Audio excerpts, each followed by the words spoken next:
se redimir pelo sacrifício de Cristo.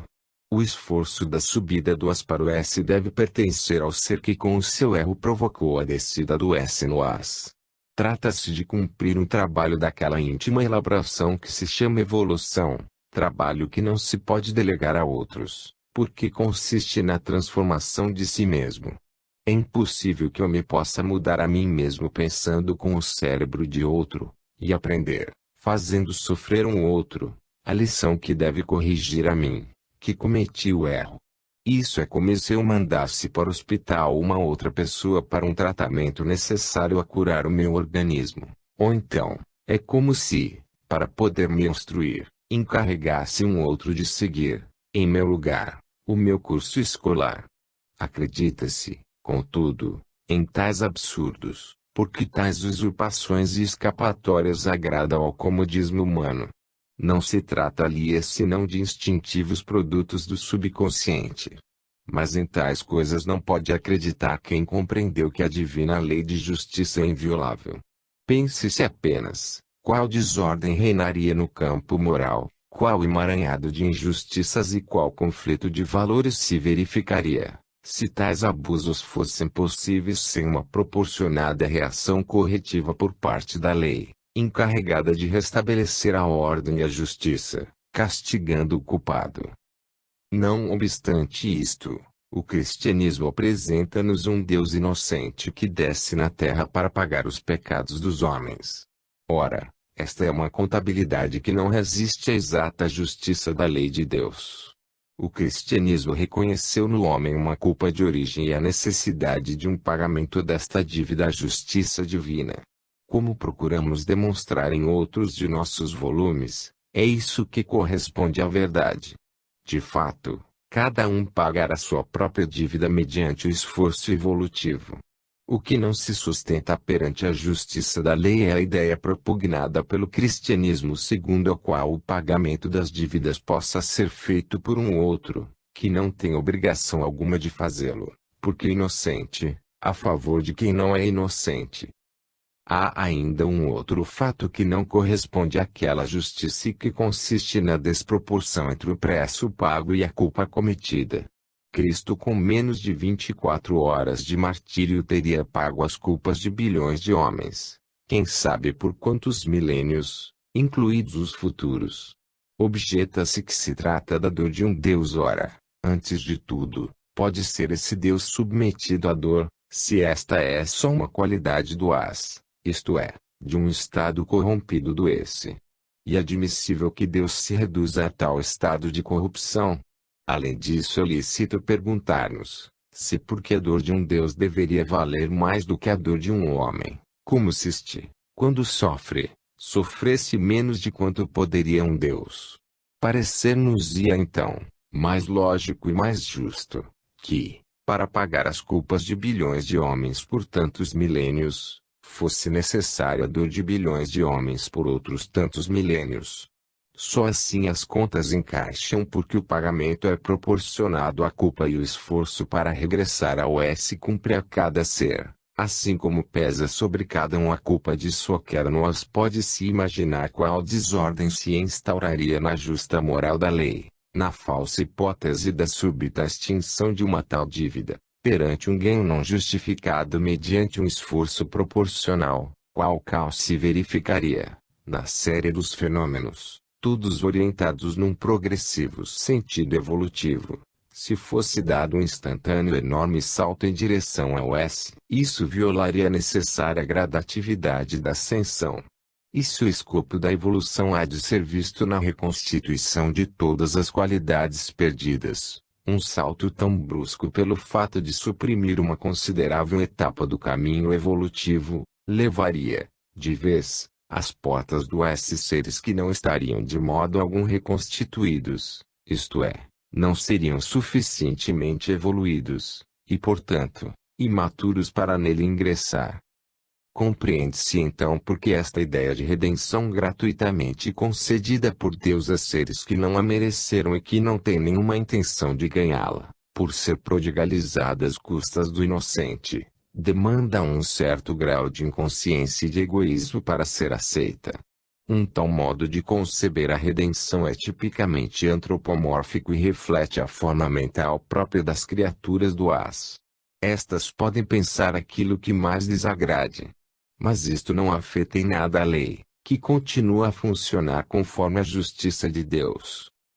É compreensível e perdoável que o homem do passado se tenha deixado levar por impulsos do subconsciente, mas isto não é mais perdoável hoje, pois ele está saindo da minoridade. É chegada a hora de ver em Cristo não apenas o seu amor e sacrifício, que outrora tanto nos confortava, mas, antes, e sobretudo, um exemplo de justiça que nos induz ao seu cumprimento e não a evadirmos-nos dela. Chegou a hora de o homem se colocar com sua consciência perante o dever de evoluir com o seu próprio esforço, de reconhecer a sua posição, de compreender a sua responsabilidade, de assumi-la ele próprio perante a lei, sem ilícitas subrogações. É injusta, mas historicamente explicável, esta ideia do sacrifício de um inocente que paga as culpas dos outros. Aliás, pode-se dizer que a paixão de Cristo integra-se na tradição. Na Bíblia surge continuamente a ideia de sacrifício, base da aliança com Deus, como se ele estivesse a exigir de ser pago de uma dívida para com ele, contraída pelo homem em troca da divina proteção que lhe era concedida em contrapartida. Então o sacrifício era material e cruento e continha também os conceitos de expiação de culpas e de propiciação da divindade. Estes conceitos permaneceram através do tempo, mas desmaterializando-se de seu aspecto físico e purificando-se do aspecto sanguinário. É triste ver quão forte importância tiveram nas religiões do passado a matança de uma vítima e o espargimento de sangue, e quanto seja difícil livrar-se da lembrança de métodos tão ferozes para a aproximação da divindade. Eles se refinaram, mas ainda não se cancelaram, embora tendam a purificar-se até desaparecer com a evolução espiritual do homem. Estes conceitos, se bem que reduzidos o mais possível ao estado imaterial e incruento, se encontram ainda na Eucaristia, concebida ainda como sacrifício. De fato nela se fala, se bem que o seja em forma visível e simbólica, de corpo e de sangue, o que constitui uma recordação e um vestígio dos antigos sacrifícios feitos pelo homem evoluído e ainda remanescentes, no fundo, nas representações do rito de martírio de corpo e espargimento de sangue, de que era ave do passado, ficou apenas ideia. Mas mesmo esta deverá desaparecer nas religiões mais civilizadas do futuro, em direção às quais preferimos dirigir o olhar, porque nelas o homem descobrirá outros métodos espirituais para avizinhar-se da divindade. 4. A nova figura do Cristo. A nova figura do Cristo. A distância entre Deus e homem. O significado do exemplo dado por Cristo. Reaproximar os dois termos para que aquele exemplo seja imitável. Cristo reintegrado no S às velhas construções míticas e o novo conceito de Deus. A grandeza de Cristo Filho de Deus. Estamos delineando uma nova figura do Cristo, de modo que ela pareça sempre mais completa na sua forma racional. Como se vê, estamos nos afastando do tradicional triunfalismo do Cristo Deus, conceito egocêntrico que põe Deus a serviço do homem, aproximando-nos, assim, de uma mais racional interpretação, isto é, de uma melhor compreensão do fato de sua vinda à Terra. Para tal fim, procuramos diminuir a distância entre os dois termos, Deus e homem, aproximando estes dois conceitos. Na verdade, existe entre eles uma distância intransponível, sobretudo quando se concebe Deus não mais antropomorficamente, e sim como um pensamento regulador e diretor, tanto do funcionamento do seu organismo, que é o S, quanto, de maneira indireta, do As, isto é, de nosso universo. Ora, um Deus assim concebido jamais poderá reduzir-se nas mesquinhas e retrógradas dimensões do homem de hoje. Com efeito, inconcebível um amesquinhamento de tão imensa potência dentro de tão obtusos limites, pois, tanta desproporção contradiz o perfeito equilíbrio da lei. A precipitação involutiva desde tão excelsa altura, causa desse espantoso regresso, que não seja merecida por quantos a sofrem, é uma hipótese absurda na ordem divina das coisas. Há demasiada distância entre as dimensões dos dois termos para que possamos uni-los. Não existe nenhuma ponte capaz de permitir uma conjunção tão completa entre a natureza absolutamente espiritual de um Deus e aquela prevalentemente material do homem, qual se revelou na matança feroz do corpo de Cristo ao nível bestial do involuído. Este fato, sobre o qual se baseia a paixão de Cristo, nos mostra de que é capaz o homem com o qual se pretende o que Deus se teria querido fundir. Tudo isto faz pensar que semelhante humanização de Deus não seja senão um produto do subconsciente, que por orgulho instintivo teria levado à divinização do homem. Perguntamo-nos, então, que valor espiritual pode ter um tal massacre físico? Que ensinamento poderá desprender-se de semelhante espetáculo? Que estímulo de índole moral poderá o mesmo constituir, exprimindo, como exprime, sobretudo os piores instintos do homem? E o mesmo é apontado como exemplo para que todos o vejam. Constituirá, porventura, algo a imitar quando exprime o triunfo das forças do mal, a vitória do antideus sobre Deus. Ora, o escopo da encarnação do Cristo não podia ser o de redimir gratuitamente a humanidade, pois, de preferência, era o de com o seu exemplo ensinar-lhe como se faz para redimir-se com seu próprio sacrifício. Então era necessária a descida à terra, de um ser menos distante do nível humano e não de um ser de dimensões acima dos limites que transcendem as nossas medidas normais, isto é, constituído segundo um modelo absoluto, situado nos antípodas daquele em que vivemos, que é o relativo. Como poderia ser proposto como modelo a imitar um ser de natureza totalmente diversa da nossa que não oferece aquela similaridade que permite o irmanamento? Um tal modelo estaria situado fora do processo evolutivo, enquanto no caso em questão era necessária a presença de um ser que a conhecesse, por tê-la percorrido, antecipadamente, a mesma via crucis da evolução que cumpre ao homem trilhar e sobre a qual, aliás, já se encontra a caminho. Era em suma, necessário um Cristo que, como nós, já tivesse experimentado as dores da evolução, pelo menos até o nosso nível, e não um mártir extemporâneo descido do céu para em poucas horas de sofrimento, resolver o apocalíptico problema da reintegração dos nus, sem ter percorrido todo o caminho necessário, o mesmo que a todos os seres cumpre percorrer. O não sujeitar-se a esta disciplina não passaria de uma tentativa de evasão da linha estabelecida pela lei para alcançar a salvação. Trata-se de um caminho longo que leva milhões de anos para percorrer. Trata-se da labuta tenaz de uma lenta maturação. Estão em jogo fatos que não se improvisam e problemas que não se resolvem com um rápido martírio, demasiadamente breve para servir como uma escola capaz de operar uma verdadeira reconstituição espiritual da humanidade decaída. Que as coisas sejam como a que agora foi explicado prova o fato de que, após o sacrifício de Cristo, a redenção assim por ele operada permaneceu um fato teórico.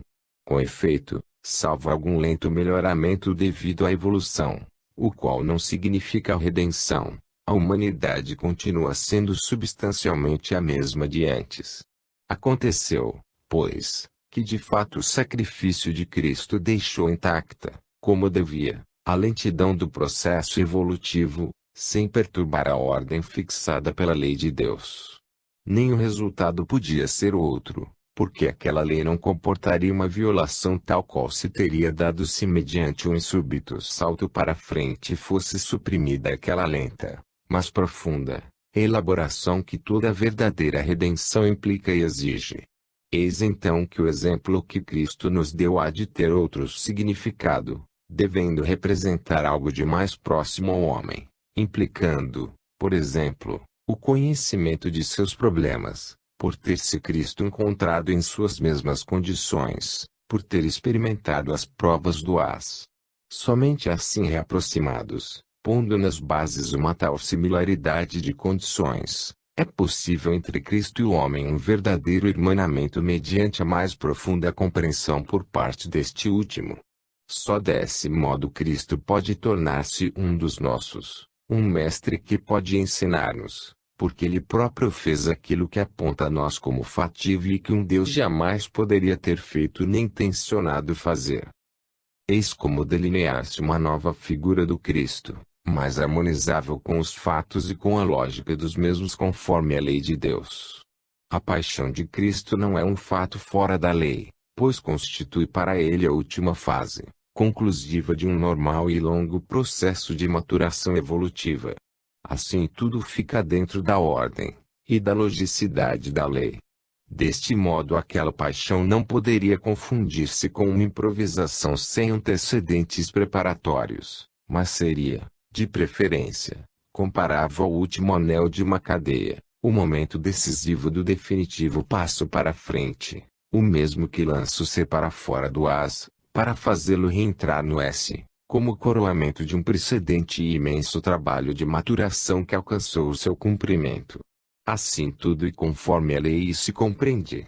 Desse modo Cristo é nosso irmão e mestre e como tal tem o direito de elevar-se como exemplo, porque fez aquilo que cada um de nós deverá fazer, obedecendo como ele a lei de Deus. Eis a essência do exemplo. O programa e a razão da existência consistem na saída do as para reingressar no este é, para todos, o momento do retorno ao Pai.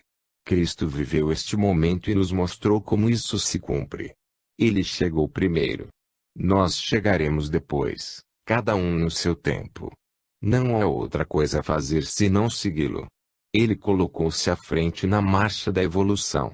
Pleiades de santos, heróis, mártires, gênios, o seguiram, mais ou menos distantes dele, mais ou menos próximos daquele momento resolutivo que é o retorno ao Pai. Então Cristo é como um general seguido por um exército de evoluídos, colocando-se na dianteira, ao desafiar o mundo do as. Ele enfrentou o inimigo e fez primeiro aquilo que todos deverão fazer e farão para cumprirem e resolverem o ciclo involutivo-evolutivo. Ele tem o direito de se colocar como exemplo e cabe-lhe a função de modelo, porque a sua paixão não se reduz a de poucas horas que nós nos limitamos a comemorar, mas se projeta nos milênios que cada um de nós deve viver. Ela se condensa num cálice bem mais amargo, o qual consiste em ter de sofrer todas as provas, fadigas e dores do as, absorvidas hora por hora, até assimilar toda a lição. Então a glória da ressurreição assume em Cristo um novo significado, porque não se reduz apenas à sua sobrevivência após a morte, ela visa, de preferência, a definitiva vitória sobre o as, equivalendo, assim, a um retorno glorioso ao Pai, sobre outra forma de vida em que a morte deixará de existir. Trata-se de uma cósmica inversão de posições do as para o S afirma-se, então, com a salvação, o triunfo final do S ao completar-se o ciclo S às S. Não se pode culpar o passado por não ter sabido compreender a missão de Cristo nesse mais profundo sentido. Por não possuírem o conceito de evolução, os nossos antepassados não estavam em condição de entender o Cristo nesta mais profunda perspectiva.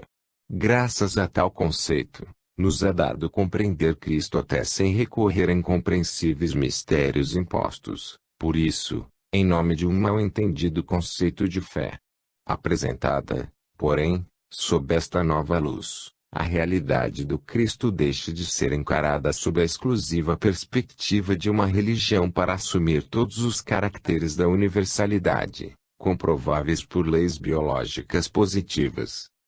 Assim sendo, Cristo nos aparece vivo em toda a sua lógica para dizer-nos: fazei como eu fiz. O que eu fiz, vós também podereis fazê-lo. Pertenci à vossa própria raça, não fui apenas um prodígio descido do céu, com poderes excepcionais. Fui homem como vós, mas em virtude de meu incansável labor ascensional, alcancei o S, regressando ao seio de Deus, realizando, assim, o meu destino que é também o de todos vós. Eu já percorri o caminho que vós estáis agora percorrendo, conheço, porque já as vivi, vossas provações e dificuldades. É luta dura, mas eu também enfrentei, mostrando-vos a que triunfo ela conduz. Eu voltei a ser perfeito no S que se constitui da pura substância de Deus. Resolve-se, assim, o grande problema da salvação. Este é o caminho, não há outros caminhos.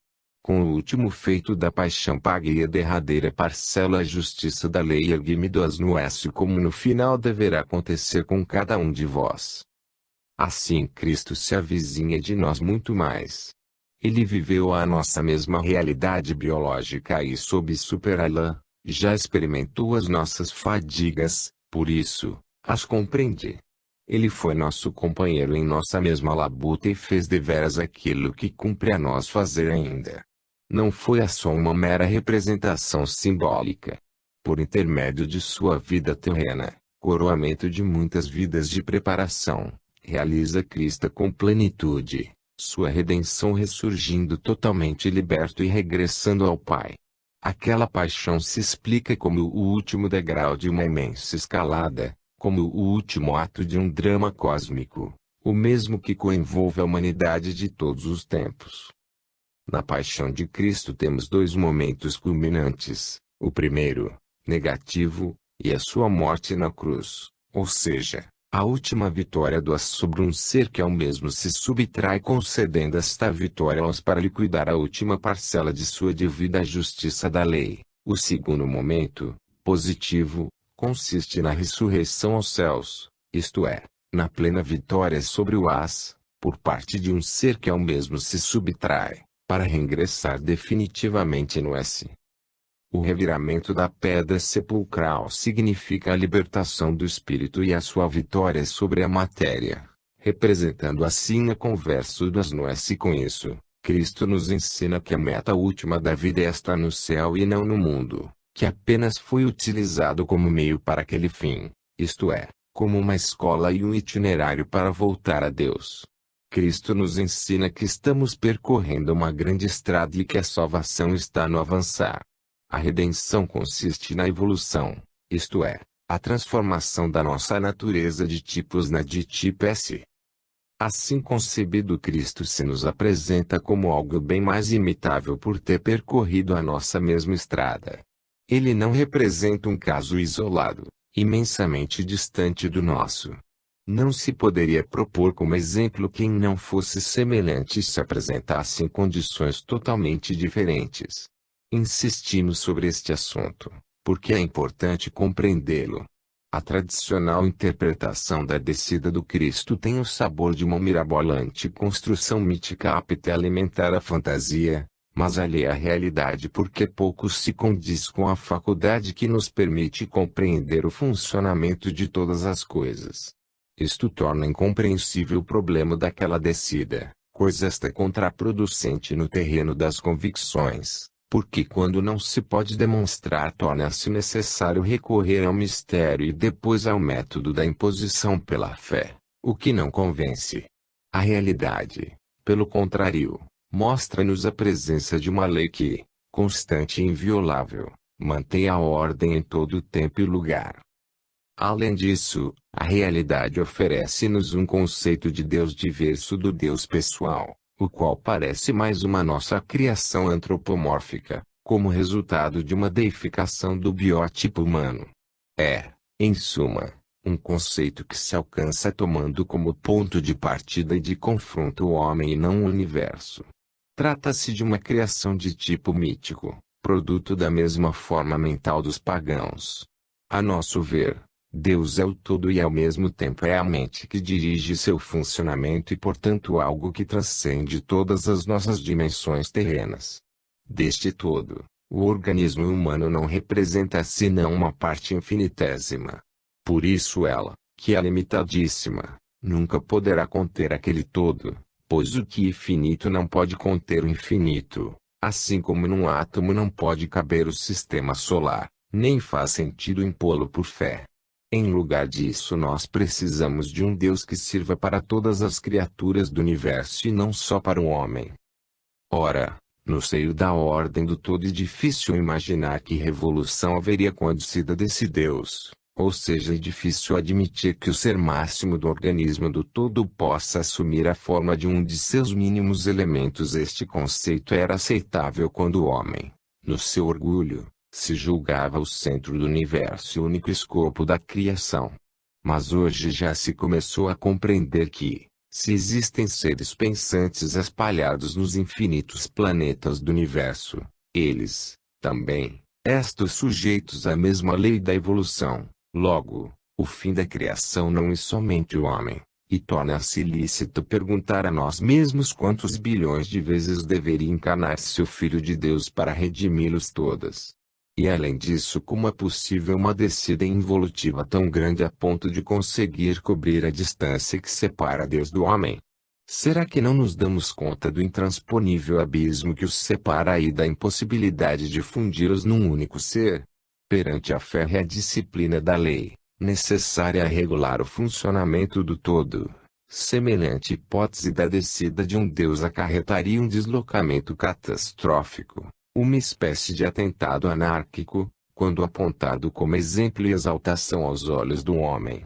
Não nos damos ainda conta de que o universo é um organismo funcionante, segundo regras pré-estabelecidas e que nada pode nele deslocar-se sem que isso traga consequências inevitáveis. Parece, todavia, que esta desordem seja precisamente o sinal do homem, de acordo com os princípios do As. Para nós, com efeito, a potência e o valor estão na desordem em vez de na ordem. Esta ideia que consiste em fazer descer Deus na terra para se encarnar como homem, não será, então, uma espécie de repetição da primeira tentativa do ser de tornar-se igual a Deus, isto é, da revolta da qual teve origem sua precipitação no As. Então a figura de Cristo que nasce destas considerações, quer parecer-nos uma representação bem mais inteligente, mais perto daquilo que ele verdadeiramente foi. Esta mudança de perspectiva faz-se necessária. Estamos habituados a uma interpretação estática do Cristo, definidamente fixada, enquanto a realidade da vida nos proporciona interpretações cada vez mais adequadas de acordo com a nossa evolução, que é também a do instrumento que possuímos para concebê-las. Acontece, porém, que a nova figura do Cristo que aqui apresentamos, por não ser a tradicional, pode escandalizar o misoneísmo dos conservadores. Todavia esta figura é mais racional e, portanto, mais aceitável pela mente moderna. É, por isso, bem provável que esta seja a representação que o homem se fará do Cristo no futuro. Não só, mas, considerando bem, podemos desde já afirmar que ela não diminui minimamente a sua grandeza. Perguntamo-nos: quem é maior?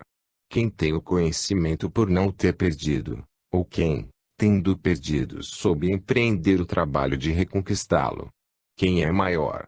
Quem permaneceu perfeito porque ficou estacionário no S, ou quem enfrentou a fadiga de reconstruir a sua perfeição no S através das laboriosas experiências do As? Quem vale mais? Quem não cometeu algum dano, ou quem, tendo cometido, o consertou? Quem não tendo pecado não caiu, ou quem havendo pecado se redimiu? Quem vale mais?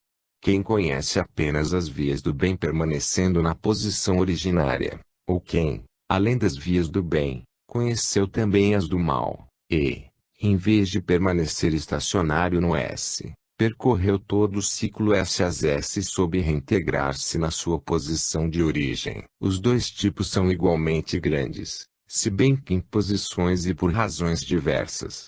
Eis que interpretar o Cristo deste novo ponto de vista nada retira sua grandeza e valor.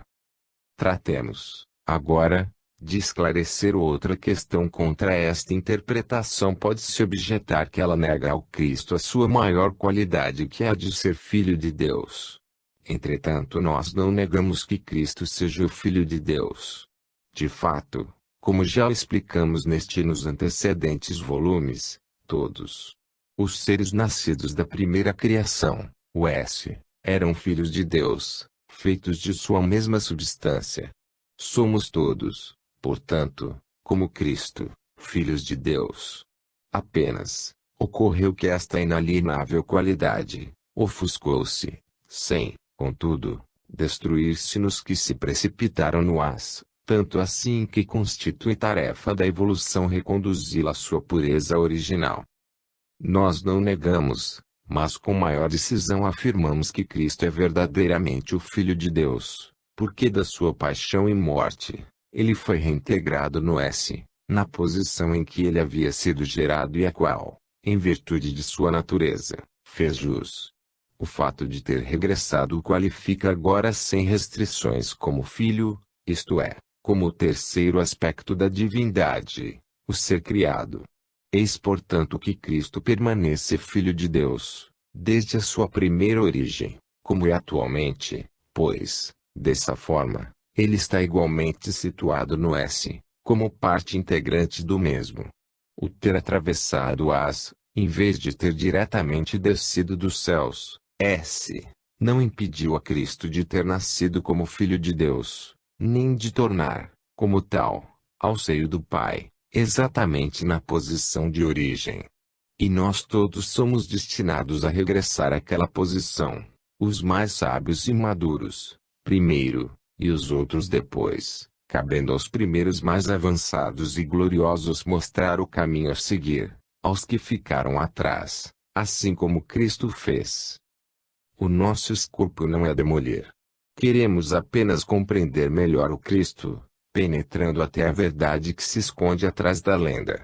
Desejamos mostrá-lo sob uma forma mais racional e compreensível, porque um Cristo ilógico e entretecido de mistérios, não seria tomado em consideração pelas novas gerações e seria posto de lado.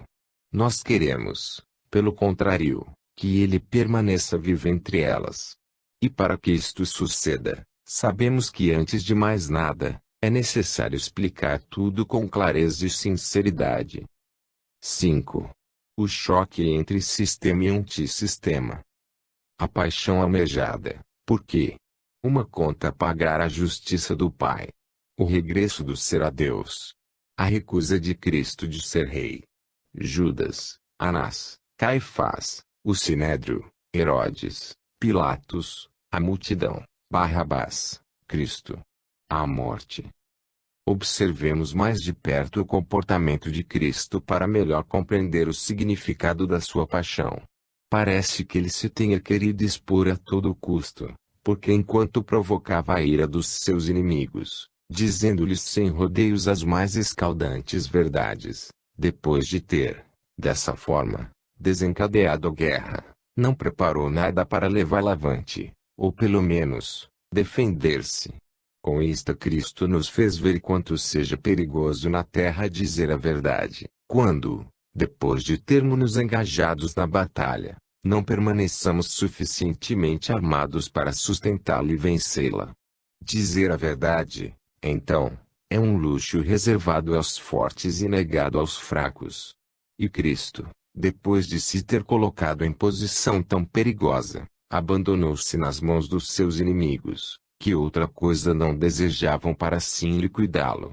Aparentemente, de duas coisas uma, ou Cristo não conhecia as leis biológicas do nível evolutivo humano que são de luta para um sobrepujamento recíproco, ou, então, queria dissuadir-nos de dizer a verdade, mostrando-nos com o seu exemplo quanto dizê-lo em tal ambiente seja perigoso e como, portanto, seja mais aconselhável calar-se ou mentir. O fato é que Cristo desafiou as leis da vida de nosso plano e estas o mataram. Todavia, estas duas hipóteses, a primeira baseada na ignorância e a segunda na falta de senso moral, não se sustentam enquanto evidentemente inconciliáveis com a figura do Cristo. Poder-se-ia apresentar, ainda, uma terceira hipótese, que ele fosse movido por uma firme vontade de suicídio. Sem dúvida, vê-se de sua conduta que lhe agira em plena consciência e completa liberdade de escolha. Ele bem conhecia a aflição que o esperava, entretanto, nada fez para evitá-la. Perante Pilatos ele se calou. Acusado, ele não se defendeu enquanto, antecedentemente, com a sua decidida conduta provocara a sua condenação.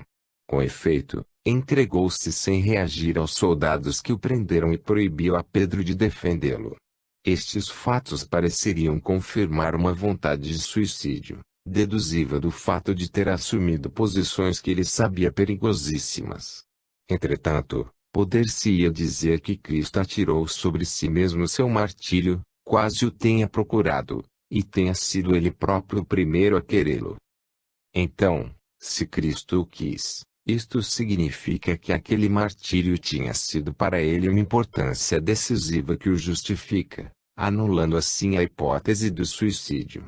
Ele não aceitou passivamente, mas escolheu aquele caminho. Por quê? Não se pode dizer que ele fosse um fraco e que os fortes e os malvados se tenham disso aproveitado para fazer dele uma vítima. Ele os desafiou frontalmente com a coragem, desmascarando-os abertamente. E, quando foi acusado, não se pode dizer que ele não teria sabido defender-se, desde que o quisesse. Ele teria podido ser rei do seu povo, ou libertador político. Tudo parecia conspirar em seu apoio neste sentido, pois as multidões o seguiam e o aclamavam. Mas ele escolheu, pelo contrário, uma coroa de espinhos, entrelaçada de insultos e de aflição. O que significa tal loucura?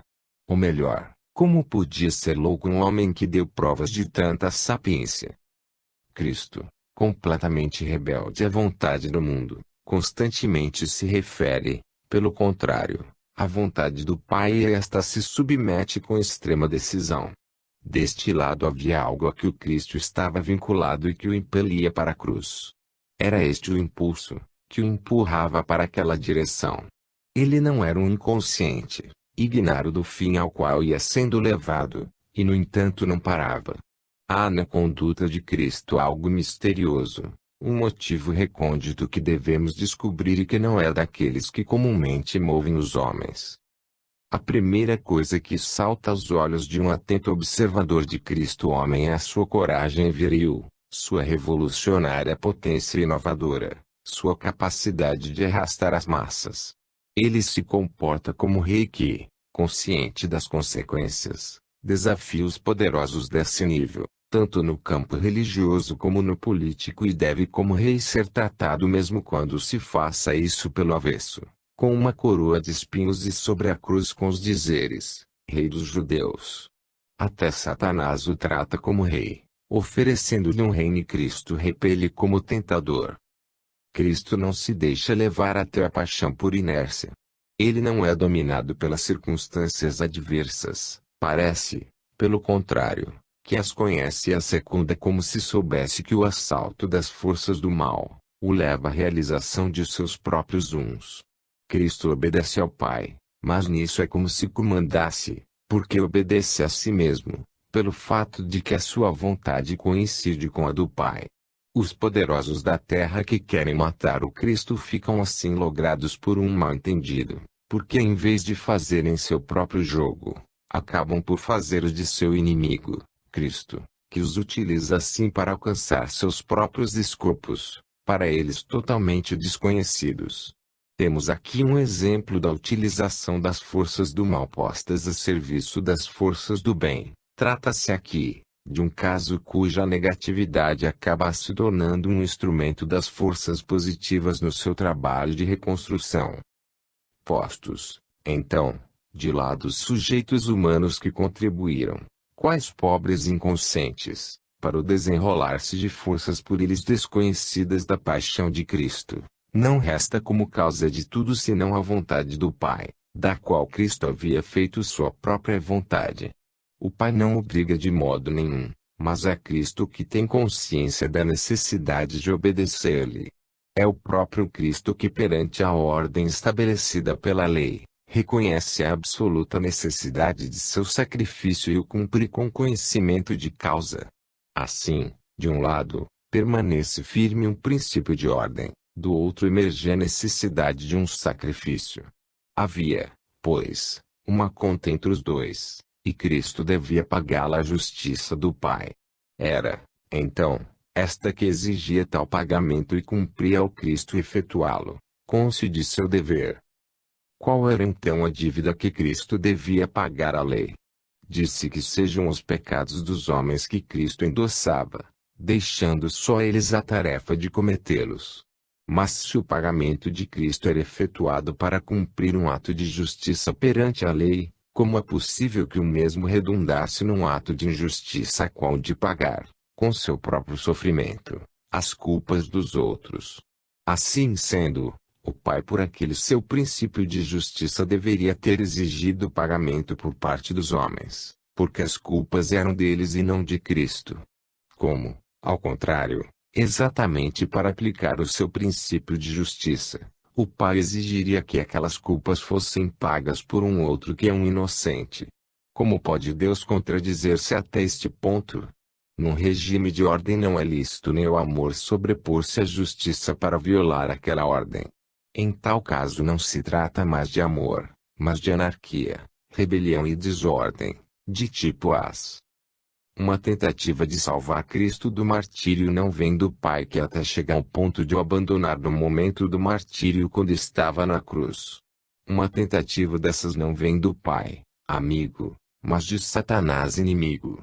E Cristo repele aquela tentativa à guisa de uma tentação. O que significa este fato? Que só as forças do mal se preocupam por salvar Cristo do martírio. Significa que aquela era uma salvação falsa enquanto a verdadeira consistia na cruz. E Cristo responde: queres que eu não beba o cálice que o Pai me reservou? Assim, Satanás, o inimigo, propunha-lhe evitar o martírio que o Pai, o amigo, lhe oferecia.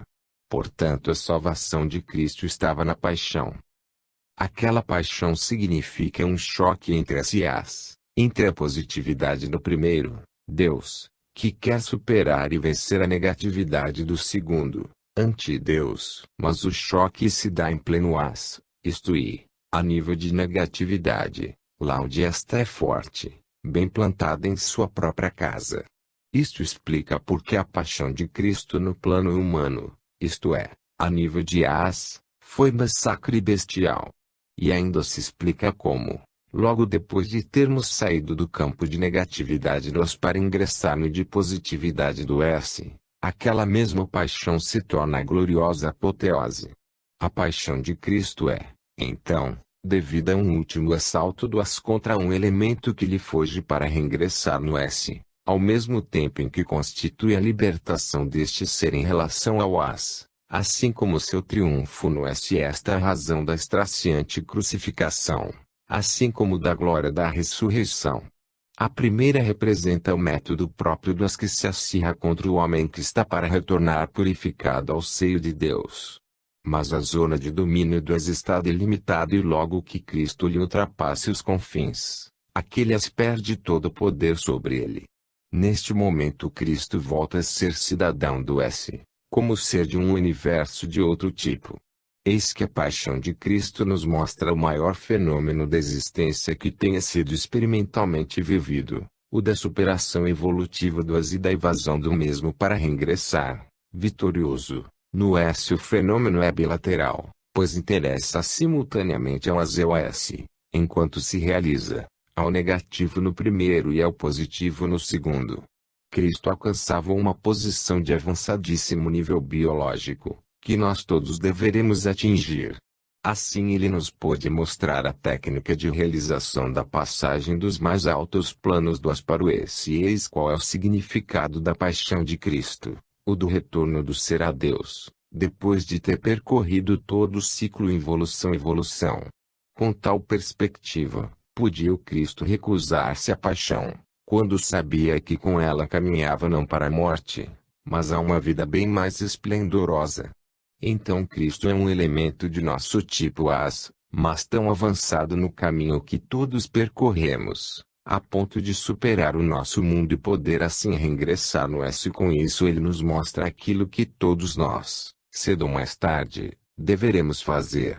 Daí o valor do seu exemplo, por ser o de um indivíduo situado nas nossas mesmas condições, que todavia realiza uma passagem normal em posição de perfeito enquadramento dentro da ordem da lei. Isto não é mito, e sim realidade. Daí o seu valor positivo. Provavelmente Cristo tenha feito parte de uma humanidade tão evoluída a ponto de estar próximo do S, e dela descer a nossa humanidade evoluída para sujeitar-se a uma prova purificadora muito mais feroz de quanto não comportasse sua demasiadamente elevada humanidade. Talvez a culpa que Cristo tinha de pagar consistisse no fato de ter exercido um grande poder nessa outra humanidade, mas em sentido egoísta, de tal modo a ter de repelir, com terror, qualquer soberania de tipos para usar todas as suas forças em sentido altruísta. Assim se explicam as humilhações a que ele foi submetido quando de sua paixão, sua paciência em suportá-las e seu espírito de sacrifício, oferecendo-se qual cordeiro expiatório para pagar as culpas dos outros, o que lhe conferiu a qualificação de redentor. Ora é evidente que é um indivíduo que se oferece como cordeiro, num mundo como o nosso baseado sobre um princípio de luta, não possa ter outra sorte senão a de ser liquidado. Num ambiente em que a lei que quem vale é o forte que sabe vencer o mais fraco, não pode ocorrer outra coisa. Cristo, com o seu método da não resistência e amor para com o próximo, se rebela contra tal mundo e pretende revirá-lo, ou melhor endireitá-lo em forma de S. Então o reage e emborca o Cristo Rei, crucificando-o como um malfeitor. O povo, pelo contrário, queria um rei terreno, prepotente e dominador, de tipo As. E nada faltava para que isso pudesse verificar-se.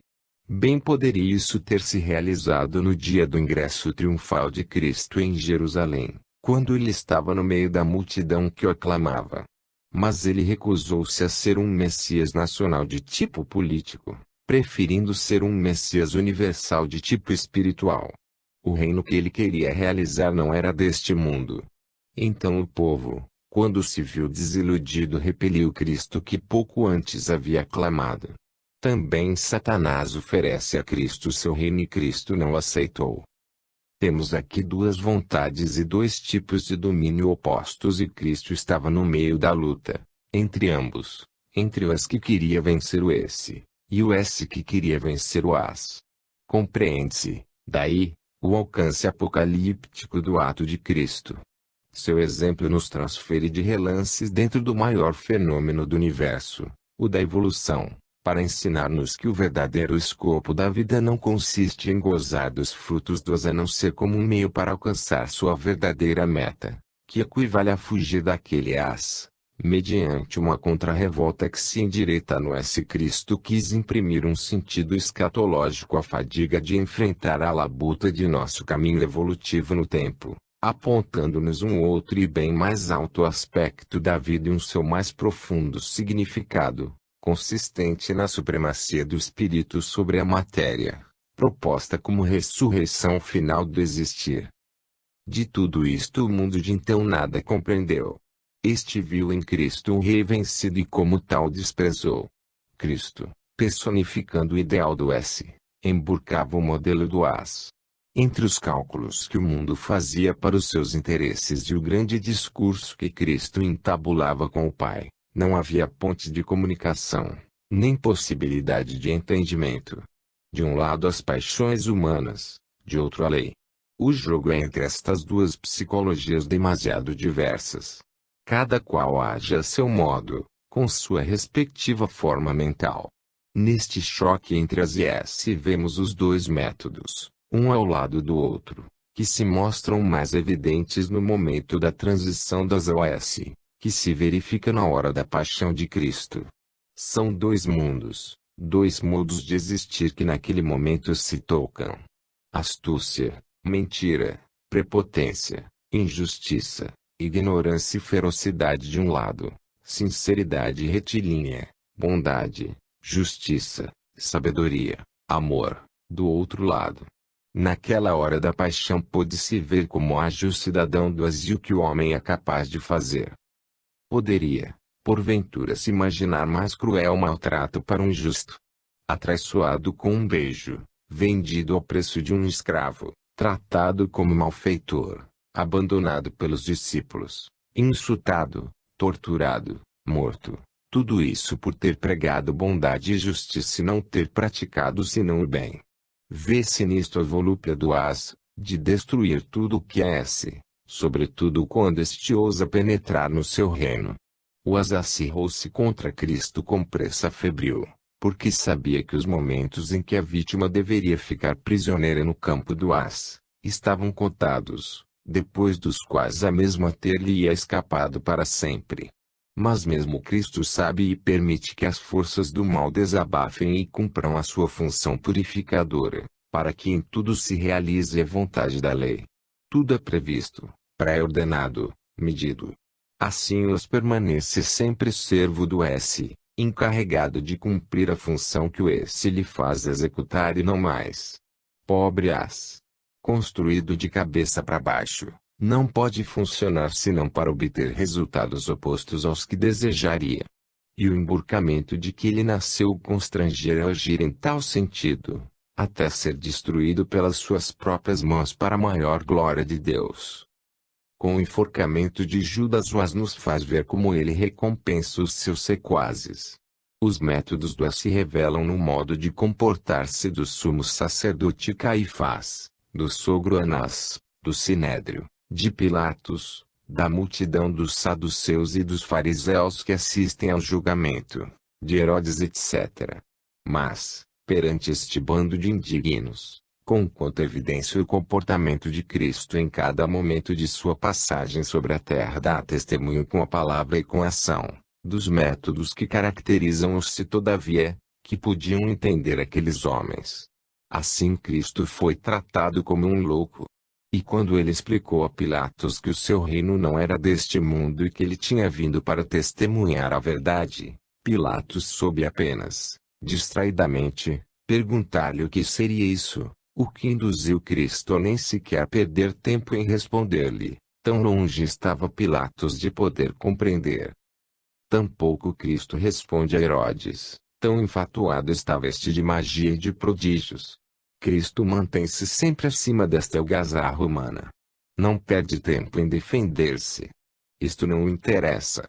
Seu escopo não é salvar-se a si mesmo permanecendo no As, mas o de testemunhar o S, para nele regressar. Seu fim é cumprir o seu dever perante o Pai e depois partir. Fique em nós quem o merece. Eis então a reação de Herodes confirmando a acusação da qual era o Cristo imputado, de pretender ser rei colocando-lhe sobre os ombros, por escárnio, um manto vermelho, de falso rei e assim escarnecido mando de volta a Pilatos. E bem sabemos com quanta seriedade jurídica e com qual senso de equidade continua este o processo. Diante de Caifás chovem os falsos testemunhos, diante de Pilatos as falsas acusações do povo, todos desabafam, todos se divertem.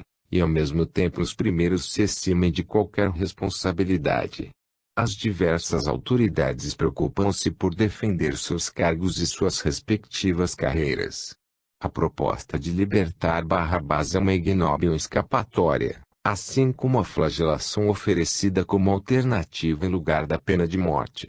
Mas quando Pilatos percebe estar periclitando a sua posição e a sua carreira, porque absolvendo Cristo, podia parecer o estar protegendo no momento em que era este acusado de sedição contra César. Então Pilatos, embora já tivesse declarado não julgar Cristo culpável, não acho culpa alguma neste homem, evita de levar avante a discussão e eximindo-se de toda a responsabilidade o entrega ao povo que queria sua morte. O ideal de Cristo é um problema remoto, enquanto o problema próximo e real estaria na necessidade de evitar o seu prejuízo. Se Cristo quer arruinar-se, que se arruine. Se ele almeja, pelo contrário, a superação, que a atinja. Os outros não querem superar coisa nenhuma, e de modo algum desejam fugir do As. Pilatos quer respeitar a justiça, mas não é tão tolo a ponto de sacrificar-lhe sua posição. Perante esta premente preocupação, a outra que consistiria em aplicar os princípios éticos cumprindo o próprio dever é postergada. Por isso a sua conduta se reduz a um ceder contínuo até o momento de tirar o corpo fora, lavando suas mãos, enquanto se declara inocente. Assim Pilatos, jogando-a sobre os outros, livra-se da responsabilidade do mal praticado e pode até tranquilizar a sua consciência e salvar as aparências. Tudo isso é lógico, e o é de ambas as partes. Pilatos, o homem do as, cede violando os princípios da ética, mas salva os seus interesses, que para ele eram a coisa mais importante. Cristo, do outro lado, o homem de tipo S, renuncia a seus próprios interesses, mas salva os princípios, que para ele eram a coisa mais importante. Pode parecer que os dois tenham feito duas coisas opostas, mas apenas, devido às suas opostas posições de as e S, pois, na realidade eles obedeceram, por caminhos opostos, a mesma exigência de descartar tudo quanto discrepasse de seus escopos respectivos. Existe no entanto uma diferença entre os dois casos, enquanto, na iminência de reingressar no S, o ideal de Cristo se apresentava como uma realização a curto prazo, para Pilatos e seus companheiros aquele mesmo ideal, encarado do as, aparecia-lhes como um sonho de muito remota e duvidosa realização. Daqui a diversa conduta dos dois tipos. Eles não podiam dialogar.